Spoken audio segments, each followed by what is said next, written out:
নমস্কার। আমি নারায়ণ, আর আপনারা দেখছেন জেটিভি বাংলা। আর আমাদের সঙ্গে আছে জেটিভি বাংলার এডিটর জয়ন্ত বর্মন। আজকে আলোচনার বিষয় হচ্ছে তৃণমূল কংগ্রেসের ব্যাপক ভাঙ্গন। আর তৃণমূল কংগ্রেসের বড় বড় লিডাররা বিজেপিতে যাওয়ার জন্য লাইন দিয়ে আছে, তাহলে বিজেপির দরজাটা বন্ধ, তাই এদেরকে এখনো তৃণমূলে পাওয়া যাচ্ছে।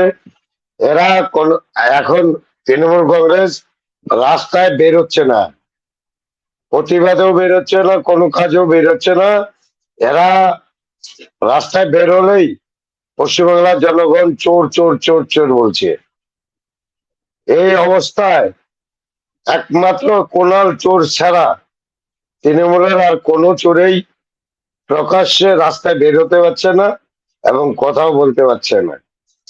আজকে তৃণমূল কংগ্রেসের বিধানসভার বিরোধী দলনেতা হওয়ার জন্য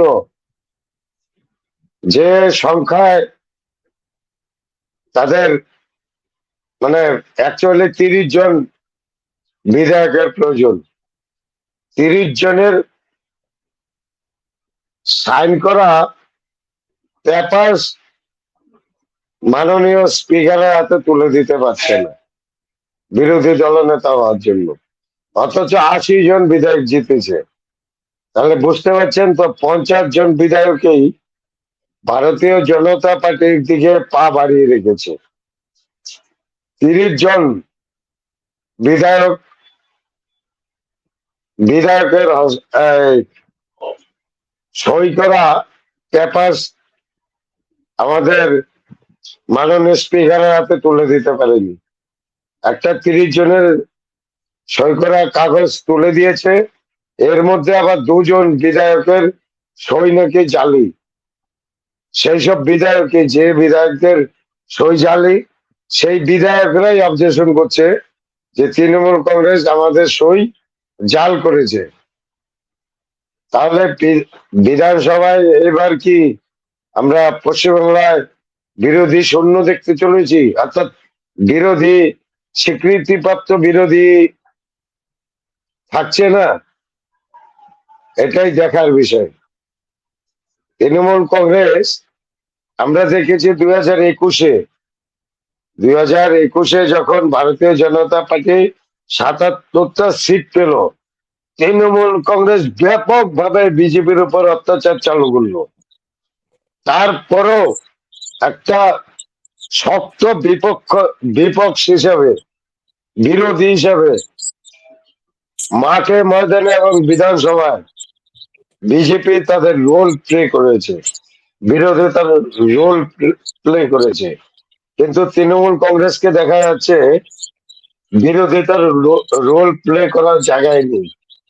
মানুষ বলতো যে মমতা ব্যানার্জি নাকি বিরোধী মুখ, বিরোধিতায় মমতা ব্যানার্জির জুড়ি মেলা ভার। আজকে তাহলে কিন্তু আমি সেই জায়গায় মমতা ব্যানার্জি নেই। একটা কথা বলি, টিএমসি যতগুলো কতজন, 80 জন আছে, তো সবাই তো হ্যাঁ। টিএমসি থেকে পয়সা দিয়ে টিকিট কিনছে। তা এখন তো হম। সরকারের নেই, তাহলে টিকিটের পয়সাগুলো উঠাবে কেমন করে? এখন তো সরকার নেই, চুরি চামারি করতে পয়সাগুলো পারবে না, উঠাবে উঠাবে কেমন করে? 5 বছর 1,20,000 টাকা করে পেনশন পাবে, না, মাসে এর এক থেকে লাখ হবে কুড়ি হাজার এক এক টাকা কোটি টাকা দিয়ে, 1 কোটি টাকা দিয়ে ওরা টিকিট নিছে। তা যার জন্য কি বিজেপিতে লাইন ধরছে নাকি, যে এখন বিজেপিতে ঢুকি ওইখান থেকে পুরো মাল পানি বিজেপিতে ঢুকলে যে পয়সা, বিজেপিতে ঢুকলেই যে পয়সা কামাই করতে পারবে এমন তো এখনো বিজেপি সুযোগ দেয়নি, বা বিজেপিতে ঢোকাচ্ছেও না। এরা নিজেকে তৃণমূল পরিচয় দিতে ঢুকাচ্ছে লজ্জা না, পাচ্ছে। ঢুকাচ্ছে না, কিন্তু বিজেপির রাজ্য সভাপতি তো বলছে যে ভালো ভালো টিএমসি পার্টি করতে ভালো লোককে ঢোকাবো। আর কে ভালো লোক? সবাই তো মাল পানি দিয়ে টিকিট নিয়েছে, তো ভালো লোকটা কে? না না, উনি কাকে ভালো ভালো লোক খুঁজে নেবেন? তৃণমূলের মধ্যে ভালো খারাপ হয় না, সবই চোর হয়, সবই সিন্ডিকেট বাজি আমাদের হয়, আমাদের সবই বিজেপির রাজ্য সভাপতি ধুরন্ধর বলছে হয়। ভালো লোক। না, রাজ্য সভাপতির পুনর্বিবেচনা করা উচিত আছে বলে আমার ধারণা যে পুনর্বিবেচনা করতে হবে। তৃণমূল কংগ্রেসে ভালো খারাপ হয় না, তৃণমূল কংগ্রেস মানেই চোর, এই শব্দটা বিজেপি বানিয়েছিল, আর এটা বাস্তবের সঙ্গে সম্পূর্ণ মিল আছে। না, তৃণমূল এই মানেই চোর। কথাটা তো এই কথাটা তো বিজেপি নাকি, নাকি বিজেপির এখন নেতা কম হয়ে গেছে, সরকারও না, আনা হয়েছে, বিজেপিকে নেতা ভাবতে কম হবে হয়ে গেছে। যে 2021-এর এত অত্যাচারের পরেও চোখে চোখ রেখে তৃণমূল কংগ্রেসের হামাত বাহিনী, গুন্ডা বাহিনীর সামনে ঝোঁকেনি। তারাই তো বিজেপির এখন নেতা হওয়া উচিত। আর এই জন্য বিজেপির সেই সমস্ত কার্যকর্তাকে বিজেপির পূর্ণ সাপোর্ট দেওয়া উচিত, পূর্ণ সাপোর্ট দেওয়া উচিত। যারা এই ধরনের গুন্ডা, বদমাস, না না পুলিশ। না, আমি আমি একটা জিনিস ফলো করতে পারছি, বিজেপির পূর্ণ সাপোর্ট তো পরের কথা, বিজেপি এখন যারা এমপি আছে ওদেরকে দিচ্ছে, সিকিউরিটি দিচ্ছে, টিএমসির এমন ইসের থেকে এমপি, ওরা নাকি ভালো কে? মান্য, মানে ভালো ওদেরকে মিটিং এ, প্রশাসন মিটিং এ ডাকছে। একটা না, সময় ছিল প্রশাসন বিজেপি কিছু মিটিং এ, করতে পারে না। একটা না না সময় তো না ছিল না না, বিজেপি বিজেপি ডাকছিল। এই জায়গাটা এই জায়গাটা একটু মানে পরিষ্কার হওয়া উচিত। প্রশাসনিক মিটিং এ বিধায়কদের এবং এমপিদের ডাকা এবং যারা জনপ্রতিনিধি আছে তাদেরকে ডাকা, এটা সাংবিধানিক। আর এই সাংবিধানিক আমি দিকটা, আমি আমি আমাদের কমেন্ট বক্সে অনেক দেখছি যে অনেকে বলছে যে বিজেপি যে বিধায়কদের ডাকছে না, সব চোরদেরকে ডাকছে। উম, এখন এখানে প্রশাসন মিটিং এ বসাবে, 6 মাস 1 বছর পরে দল ধরে ঢুকাবে। কিন্তু এতে যদি করে, আমি যেটা মনে করি বিজেপি দলটা একদম শীর্ষে হয়ে যাবে পশ্চিমবঙ্গ থেকে। আমি কি বলছি যে প্রশাসন আলাদা জায়গায়, রাজ আর পলিটিক্যাল পার্টিটা আলাদা জায়গায়। সেই আলাদাটা মেনটেন করার জন্য আমাদের মাননীয় মুখ্যমন্ত্রী এই সিস্টেমটা নিয়েছে যে দীর্ঘ 5 বছর ভারতীয় জনতা পার্টি ছিল বিরোধী। একটা বিরোধী বিরোধীকে, জনপ্রতিনিধিকে প্রশাসনিক মিটিং এ বিগত সরকার ডাকেনি। কিন্তু সংবিধানে এটাই বলে যে বিরোধী এবং যারা সরকার পক্ষ প্রশাসনিক মিটিং এ সবাইকে উপস্থিত থাকা উচিত। এবং প্রশাসনিক মিটিং এ বিরোধী বলে কিছু হয় না, জনপ্রতিনিধি হয়। একটা পার্টি সিম্পলে জিতে ঠিকই, কিন্তু পুরা সেই বিধানসভা এলাকার যত মানুষ আছে সবার বিধায়ক সে, তাকে যদি প্রশাসনিক মিটিং এ ডাকা না হয়, সেটা কিন্তু সংবিধানের দিক থেকে অন্যায় করা হয়। সেই অন্যায়টা করছে না আমাদের মাননীয় মুখ্যমন্ত্রী, সেটাকে সাধুবাদ জানানোই উচিত। আর কথা হচ্ছে আমাদের যে যেটা প্রশাসনিক দিকটা আলাদা থাকবে, পলিটিক্যাল দিকটা আলাদা থাকবে। প্রশাসন প্রশাসনের কাজ করবে, পুলিশ প্রশাসন সবার জন্য, পুলিশ সবার জন্য। আমরা যেটা দেখেছি 2021 থেকে 2026 অব্দি, ভারতীয় জনতা পার্টির একটা কার্যকর্তাও পুলিশকে দেখলে ভয় পেত। কেন ভয় পেত? পুলিশ ও তৃণমূলের ক্যাডার হয়ে গিয়েছিল। অর্থাৎ প্রশাসনটা হয়ে গেছিল পলিটিক্যাল পার্টি, আর পলিটিক্যাল পার্টিটা হয়ে গেছিল গুন্ডা মাফিয়াদের হাতে। এই জিনিসটা ভারতীয় জনতা পার্টি আলাদা রাখার যে প্রচেষ্টা চালাচ্ছে, সেটাকে সাধুবাদ জানানো উচিত। প্রশাসনিক দিকটা থাকবে সবার জন্য। একটা তৃণমূল কংগ্রেসের লোকও যেন পুলিশকে দেখে তার একটা আস্থা থাকে যে আমি এখানে বিচার পাবো। ওর জন্য একটা মনে না হয় যে এই পুলিশ বিজেপির পুলিশ, এটা মনে হওয়া, এটা সাংবিধানিক দিক থেকে একটা রাজ্যের জন্য অভিশাপ। আমি মনে করি যে অভিশাপের বলি হয়েছে আমরা দীর্ঘ 5 বছর, তার আগেও বামপন্থীরা বলি হয়েছে, তারপর 21-এ যখন একটা বিরোধী শক্তি রূপে ভারতীয় জনতা পার্টি উঠে আসলো।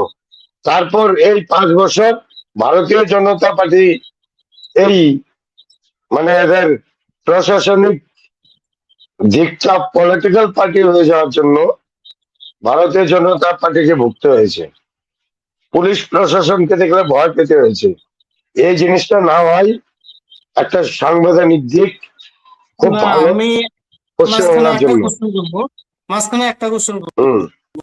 কোশ্চেনটা হলো যে এক তৃণমূল আমলে যেগুলো পুলিশ ছিল, দলদাস হিসেবে কাজ করছিল, তো এখনকার রাজ্য সরকার এখনো অব্দি কি লিস্ট বানাতে পারেনি যে এরা দলদাস হিসেবে কাজ করছিল, না এখনো পায়নি লিস্টটা হ্যাঁ, বানাতে?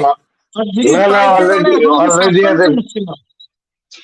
না অলরেডি সাসপেন্ড হয়েছে অনেক কয়টা, অনেক কজন সাসপেন্ড হয়েছে, অনেক কজন নিজেই বিরক্ত হচ্ছে। ইস্তফা দিয়ে, অনেক কজন নিজে ইস্তফা দিয়েছে। যেমন ধর্মমন্ত্রী সেন, ওনাকে আগে প্রশাসন কি করেছিল, মমতা ব্যানার্জির প্রশাসন ওনাকে একদম সাইডলাইন করে রেখেছিল, মেন স্ট্রিমে নিয়ে এসছে। এরকম ভাবে অনেক চেঞ্জিং ফেঞ্জিং হয়েছে। একটা আইপিএস কে তো আইপিএস কে তো আর মুখের কথা সাসপেন্ড করা যায় না, তাকে এক সাইডলাইন করে দেওয়া যায়। আর সেটাই হচ্ছে, সাইডলাইন করে দেওয়া হচ্ছে। কিছু সাসপেন্ড হয়েছে যাদের নামে অলরেডি মানে অভিযোগে আসছে। যেমন ওই কি নাম, শান্তনু, কালীরঘাটের আইপিএস। এক গুনা চুনা দু একজনের সঙ্গে হচ্ছে।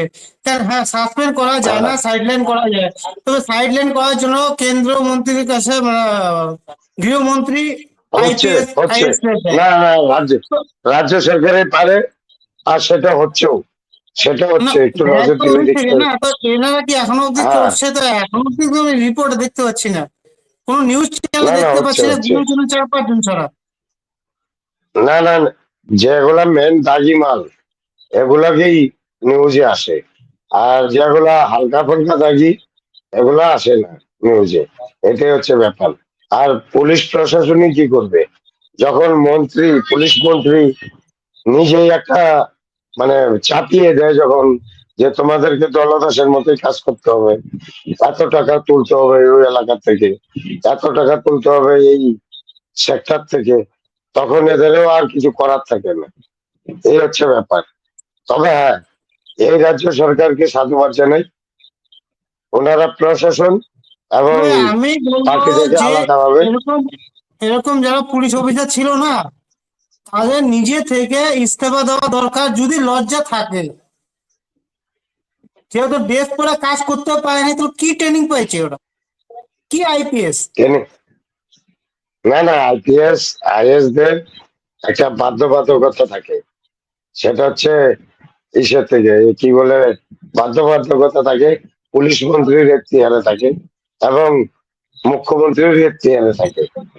তো কাজেই আগের যে মুখ্যমন্ত্রী ছিল বা পুলিশ মন্ত্রী ছিল, তিনি নিজেই একটা দুর্নীতিবাজ। কাজেই যে রাজ্যের রাজা দুর্নীতিবাজ, সেই রাজ্যের যে প্রশাসন সেটা দুর্নীতিবাজ হওয়াটা স্বাভাবিকের মধ্যেই পড়ে। তো এদের বিরুদ্ধে হচ্ছে যতটুকু হওয়ার হচ্ছে, আরো হবে। তবে হ্যাঁ, আরেকটা, আমাদের পশ্চিমবঙ্গের রাজ্য আরেকটা কড়া সিদ্ধান্ত নিয়েছে, সেটা হচ্ছে অলরেডি 11টা জেলায় আহ 483 জন না 486 জন বাংলাদেশিকে অলরেডি আটক করেছে এবং এদেরকে বিএসএফ এর হাতে তুলে দেওয়ার কাজ চলছে। যেটা আমরা আসামে দেখেছিলাম পুশব্যাক, সেই পুশব্যাক পশ্চিমবাংলাতে হতে চলেছে। যাই হোক, প্রিয় দর্শক, আপনাদের আমাদের এই আলোচনা ভালো লাগলে অবশ্যই সাবস্ক্রাইব করবেন, শেয়ার করবেন এবং লাইক করবেন। নমস্কার।